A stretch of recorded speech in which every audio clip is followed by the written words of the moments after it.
নমস্কার, আমি Risha from রিশাস daily diary. আজকে ভাতৃদ্বিতীয়া, আমার তরফ থেকে সকল প্রিয় দাদা ও ভাইদের অনেক ভালোবাসা। সবাই ভালো থাকবেন এবং সুস্থ থাকবেন।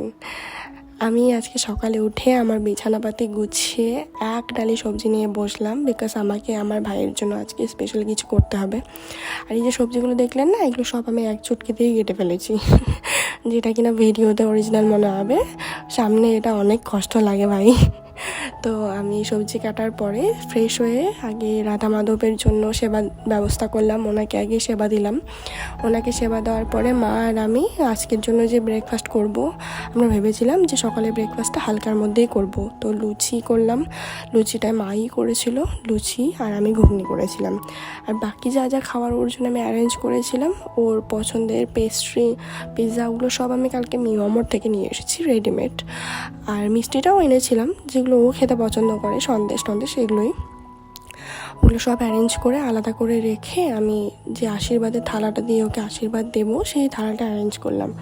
আমি জানি এই থালাটার মধ্যে আমি যা যা অ্যারেঞ্জ করছি তার বাইরেও অনেক কিছু দিয়ে ভাইফোঁটা করে, বাট আমাকে ছোটো থেকে আমার মা যেরকম দেখিয়েছে আমি সেরকমভাবেই এখনও করি।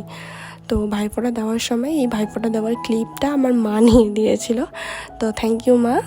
দেন আমি, মা, ঠাম্মা সবাই মিলে আমরা ভাইকে ব্রেকফাস্টটা দিয়ে লাঞ্চের জন্য তাড়াতাড়ি রেডি হয়ে পড়লাম। লাঞ্চে আমি প্রথমেই ভেবেছিলাম যে হালকা রান্নাগুলো আমি আগে করে নেব, কারণ পরে চিকেন এগুলো রান্না করতে অনেক পরিশ্রম লাগে না। তো আমি আর মা তাড়াতাড়ি করে পনিরটা, ফ্রাইড রাইসটা, এগুলো আমাকে সবাই ওনারা হেল্প করে দিচ্ছিলো, আমি তাড়াতাড়ি করে ফেললাম। পনির করলাম, ফ্রাইড রাইস করলাম, তারপরে আরও অনেক কিছু করেছিলাম, পাবদার ঝাল করেছিলাম, চিকেন করেছিলাম, মাটন করেছিলাম, চাটনি করেছিলাম, বেগুনি। এগুলো কিন্তু আমি ক্লিপ নিতে পারিনি, কারণ তাড়াহুড়ায়, ব্যস্ততায় আর দেরিও হয়ে যাচ্ছিলো অনেকটা রান্না করতে, তো ওই জন্য আমার এই ক্লিপগুলো নেওয়া হয়নি। বাট পরে আমি যখন ওকে সুন্দর করে সাজিয়ে দিয়েছি খাবারগুলো, তো তখন আমি ওগুলো ক্লিপে অ্যাড করে দিচ্ছি। তখন আমি ভাইকে যেভাবে থালাগুলো সাজিয়ে দিয়েছিলাম সুন্দর করে, ওখানে আপনারা সব দেখতে পারবেন। তো ওকে সুন্দর করে থালাগুলো আমি সাজিয়ে দিলাম লাঞ্চের জন্য। ওকে বললাম তুই এখানে বস, আমি তোর জন্য ভোগ নিয়ে আসছি।